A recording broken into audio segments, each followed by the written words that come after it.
প্রথম বিশ্বযুদ্ধের পরবর্তীকালে এবং দ্বিতীয় বিশ্বযুদ্ধে শুরু হওয়ার আগে এই যে মাঝের সময়টা, সেটা আরেকটি ঘটনা যেটা ইউরোপ তথা বিশ্ব ইতিহাসের ক্ষেত্রে ভীষণভাবে গুরুত্বপূর্ণ। সেটি হলো অর্থনৈতিক মহামন্দা বা আর্থিক মহামন্দা। আমরা সেটাই এখন পড়তে চলেছি যে 1929-এর মহামন্দা এবং সমকালীন ইউরোপ এবং মার্কিন যুক্তরাষ্ট্রে তার প্রভাব। 1929 সাল থেকে 1939 সাল, এই 10 বছর বিশ্বের অর্থনৈতিক ইতিহাস এক ভয়ঙ্কর বিপর্যয়ের সম্মুখীন হয়, যা অর্থনৈতিক মহামন্দা নামে পরিচিত। যদিও এই বিপর্যয়ের সূত্রপাতটা কোথায় হয়েছিল? মার্কিন যুক্তরাষ্ট্রে।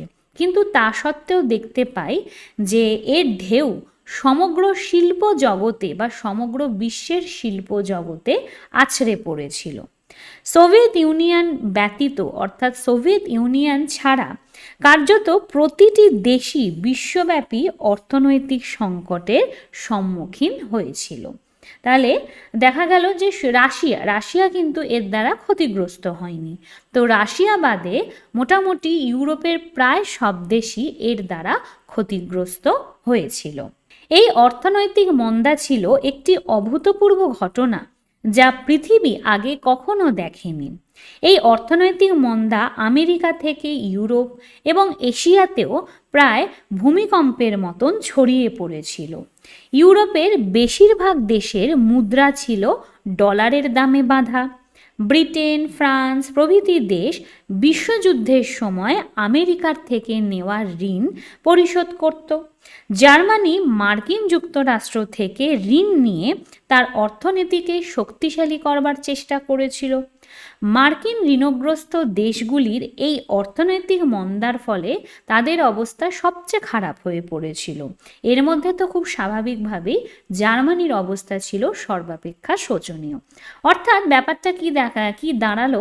সেটি হলো যে এই সময় জার্মানি এবং জার্মানি ছাড়াও ইউরোপের বেশ অনেকগুলি দেশই অর্থনৈতিক ব্যাপারে মার্কিন যুক্তরাষ্ট্রের ওপরে ছিল নির্ভরশীল। বিশেষ করে জার্মানি কি করত? জার্মানি মার্কিন যুক্তরাষ্ট্রের থেকে টাকা ধার করত, মানে ঋণ করত, এবং সেই ঋণ করা অর্থের মাধ্যমেই জার্মানি তার নিজের আর্থিক পুনর্গঠন এবং তার সাথে সাথে যে ক্ষতিপূরণের বিষয়টা ছিল, সেই ক্ষতিপূরণও কিন্তু সে পূরণ করত, মানে ক্ষতিপূরণের বোঝাটাকে কমানোর চেষ্টা করত মার্কিন যুক্তরাষ্ট্রের থেকে নেওয়া ঋণের মাধ্যমে। তাহলে স্বাভাবিকভাবেই মার্কিন যুক্তরাষ্ট্রে যখন এই মন্দা দেখা দিল, তখন তার প্রভাব জার্মানি এবং জার্মানি সহ সেই সমস্ত দেশগুলির ওপরে পড়ল যারা ছিল মার্কিন যুক্তরাষ্ট্রের কাছে ঋণগ্রস্ত। আমেরিকায় মহামন্দার কারণ। তাই আমেরিকাতে মহামন্দার পেছনে বেশ কতগুলি কারণ ছিল। 1920-র দশকে মার্কিন অর্থনীতি উল্লেখযোগ্যভাবে বৃদ্ধি পেয়েছিল। এই এক দশকে আমেরিকানদের মোট সম্পদ প্রায় দ্বিগুণ হয়ে গিয়েছিল। ফলস্বরূপ মার্কিন যুক্তরাষ্ট্রের ওয়াল স্ট্রিটের শেয়ার বাজার অনেক বৃদ্ধি পেয়েছিল, এবং যা হয়, মানুষের হাতে যখন বেশি টাকা চলে আসে তখন তারা শেয়ার বাজারে ইনভেস্ট করে। তো আমেরিকানদের ক্ষেত্রেও আমরা এই ব্যাপারটাই দেখতে পাচ্ছি। দ্রুত মুনাফার লোভে সেখানে জড়ো হয়েছিল ফাটকাবাজরা। কোম্পানির উৎপাদন এবং লভ্যাংশের তুলনায় শেয়ারের দাম বেড়ে গিয়েছিল অনেক বেশি। ফলে এইখান থেকেই কিন্তু হলো সমস্ত ঝামেলার সূত্রপাত। 1920-র দশকের শেষের দিকে কৃষিক্ষেত্রে সংকটের কারণে শিল্পজাত পণ্যের চাহিদা হ্রাস পেতে থাকে। এতে শেয়ার বাজারের বিনিয়োগকারীরা আতঙ্কিত হয়ে পড়ে এবং একসাথে তাদের সমস্ত শেয়ার বিক্রি করে দেওয়ার চেষ্টা করে। তাহলে ব্যাপারটা কি দাঁড়ালো? যখন কৃষিক্ষেত্রে সংকট দেখা দেয় তখন শিল্পজাত পণ্যের চাহিদা হ্রাস পায়। তার ফলে এই যারা শেয়ার মার্কেটে বিনিয়োগকারীরা তারা আতঙ্কিত হয়ে পড়ল এবং তারা কি করলো? তাদের হাতে জড়ো হওয়া সমস্ত শেয়ার একসাথে বিক্রি করে দেওয়ার চেষ্টা করলো। এর ফলে শেয়ার বাজারে ধস নামল। শিল্পজাত পণ্যের চাহিদা দ্রুত হ্রাস পেতে থাকায় শিল্প সংস্থাগুলির উৎপাদনও হ্রাস পেতে থাকলো। দেখা গেল দেশে প্রচুর পরিমাণে বেকারত্ব বেড়ে গেল, যার ঢেউ আছড়ে পড়ল অর্থনীতির ওপরে। প্রথম বিশ্বযুদ্ধ থেকেই মিত্রপক্ষের দেশগুলি মার্কিন যুক্তরাষ্ট্রের ঋণের ওপর নির্ভরশীল হয়ে পড়েছিল। জার্মানির কাছ থেকে পাওয়া ক্ষতিপূরণই ছিল তাদের ঋণ শোধ এবং যুদ্ধবিধ্বস্ত অর্থনীতি পুনর্গঠনের একটি প্রধান উৎস। আবার অন্যদিকে জার্মানি এবং তার পূরণের জন্য সেও নির্ভরশীল ছিল মার্কিন ঋণের ওপর। তাহলে ব্যাপারটা কীরকম দাঁড়ালো? মার্কিন যুক্তরাষ্ট্রের ওপরে সকলেই নির্ভরশীল। মিত্রপক্ষের যে অপরাপর দেশগুলি ছিল, ইংল্যান্ড, ফ্রান্স এবং আরও অন্যান্য দেশগুলো, তারা তাদের অর্থনীতির পুনর্গঠনের জন্য নির্ভরশীল ছিল কার ওপর? জার্মানির থেকে পাওয়া ক্ষতিপূরণের অর্থের ওপর। আবার জার্মানি তার ক্ষতিপূরণের অর্থ পরিশোধের জন্য কার ওপর নির্ভরশীল ছিল? মার্কিন যুক্তরাষ্ট্রের ওপর। তাহলে দেখা গেল সবাই নির্ভরশীল হয়ে পড়েছিল মার্কিন যুক্তরাষ্ট্রের ঋণের ওপরে। ফলে মার্কিন যুক্তরাষ্ট্রে যখন এই রকম একটা অর্থনৈতিক পরিস্থিতি সৃষ্টি হলো, তখন তার প্রভাব শুধুমাত্র মার্কিন যুক্তরাষ্ট্রেই কিন্তু সীমাবদ্ধ রইল না। তার প্রভাব সেই সমস্ত দেশের ওপরে ছড়িয়ে পড়ল যারা সম্পূর্ণভাবে মার্কিন যুক্তরাষ্ট্রের ঋণের ওপরে নির্ভরশীল ছিল। অর্থনৈতিক মহামন্দার জন্য খুব স্বাভাবিকভাবেই মার্কিন যুক্তরাষ্ট্র কী করলো? ঋণ দেওয়া বন্ধ করে দিল। এবং যখনই সে ঋণ দেওয়া বন্ধ করে দিল, অমনি সারা ইউরোপ জুড়ে একটা ভয়াবহ অর্থনৈতিক সংকট দেখা দিল। মার্কিন যুক্তরাষ্ট্র এবং প্রধান ইউরোপীয় দেশগুলি পারস্পরিক সহযোগিতার বদলে বিচ্ছিন্নতার নীতি বেছে নিল। অর্থাৎ এই পরিস্থিতিতে যেখানে কিনা সহযোগিতা কাম্য ছিল, তার বদলে কি দেখা গেল? তার বদলে এই সমস্ত দেশগুলি সহযোগিতার বদলে একে অপরের থেকে বিচ্ছিন্ন হয়ে যাবার সিদ্ধান্ত নিল। এই সিদ্ধান্ত নেওয়ার ফলে সংকট আরও বেড়ে গেল। তো এই পরিস্থিতি মোকাবিলার জন্য মার্কিন রাষ্ট্রপতি হাওয়ার্ড হুভারের নেতৃত্বে কয়েকটা পদক্ষেপ নেওয়া হয়, যা হুভার মোরাটোরিয়াম নামে পরিচিত। ইউরোপে মন্দার কারণ। ইতিহাসবিদরা ইউরোপীয় মহামন্দার কারণ নিয়ে দ্বিমত পোষণ করেন। ইউরোপীয় অর্থনীতিবিদরা ইউরোপীয় মন্দার কতগুলি নির্দিষ্ট কারণ খুঁজে বের করবার চেষ্টা করেছেন।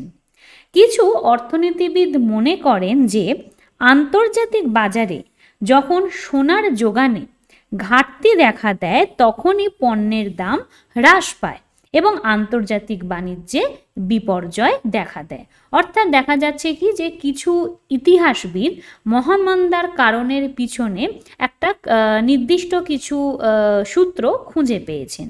তো তার মধ্যে প্রধান যেটিকে বলা হচ্ছে যে আন্তর্জাতিক বাজারে যখনই সোনার যোগানে মানে সোনার সাপ্লাইতে ঘাটতি দেখা দেয়, তখনই কি হয়ে যায়? তখনই পণ্যের দাম হ্রাস পেয়ে যায় এবং আন্তর্জাতিক বাণিজ্যে বিপর্যয় দেখা যায়।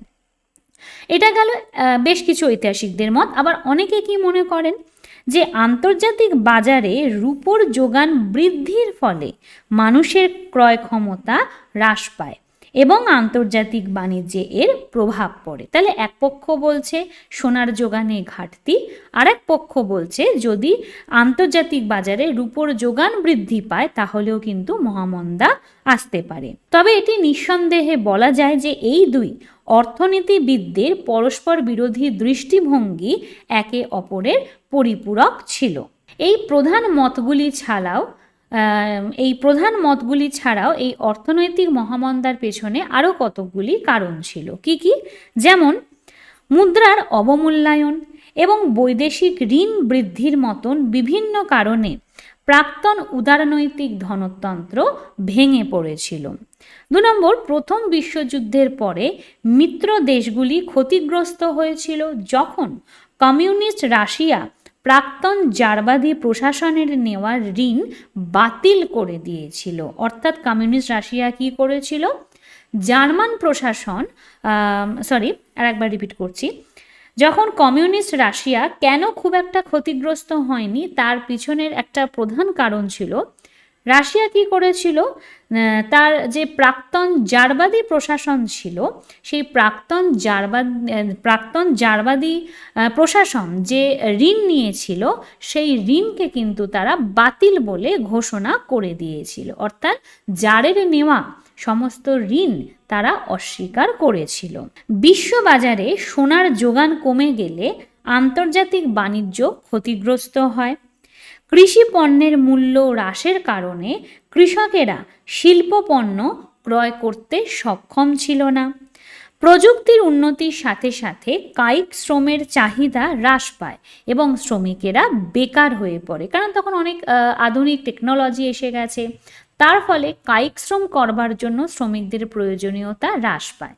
তার ফলে শ্রমিকেরা বেকার হতে শুরু করে এবং একটা জনসংখ্যার একটা বড় অংশ এই সময় বেকারত্বের সম্মুখীন হয়। শিল্পে অনুন্নত দেশগুলি বিদেশি পণ্য আমদানি নিয়ন্ত্রণ করে দেওয়ায় শিল্পোন্নত দেশগুলি অসুবিধায় পড়ে। 1933 সালে অনুষ্ঠিত বিশ্ব অর্থনৈতিক সম্মেলনও কিন্তু এই সব সমস্যার সমাধান করতে পারেনি। তো এই অর্থনৈতিক মহামন্দার প্রভাব কী ছিল? অর্থনৈতিক মহামন্দা সাধারণ মানুষের জীবনে খুব স্বাভাবিকভাবেই নেতিবাচক প্রভাব ফেলেছিল, যার ফলে ছাঁটাই, বেকারত্ব এবং জীবনযাত্রার মান চূড়ান্তভাবে হ্রাস পায়। অর্থনীতির সামগ্রিক প্রসারণ বুর্জোয়া গণতান্ত্রিক মূল্যবোধকে যত্ন সহকারে লালন পালন করছিল। মহামন্দার প্রভাবে এই মূল্যবোধও কিন্তু ব্যাপকভাবে ক্ষতিগ্রস্ত হয়। অর্থাৎ মানুষের মধ্যে যে একটা ইতিবাচক মূল্যবোধ বা মনোভাব গড়ে উঠছিল, কিন্তু এই মহামন্দার ফলে কি দেখা গেল, সেই মূল্যবোধও কিন্তু ক্ষতিগ্রস্ত হলো। ইউরোপে সমাজতান্ত্রিকতার আদর্শ এবং তার বিপরীতে একনায়কতন্ত্রী ফ্যাসিবাদের মতবাদ জনপ্রিয় হয়ে ওঠে। অর্থাৎ এই মহামন্দার পরিস্থিতি কিন্তু ফ্যাসিবাদ এবং নাৎসিবাদের মতন মতবাদকে জনপ্রিয় করে তুলতে সাহায্য করেছিল।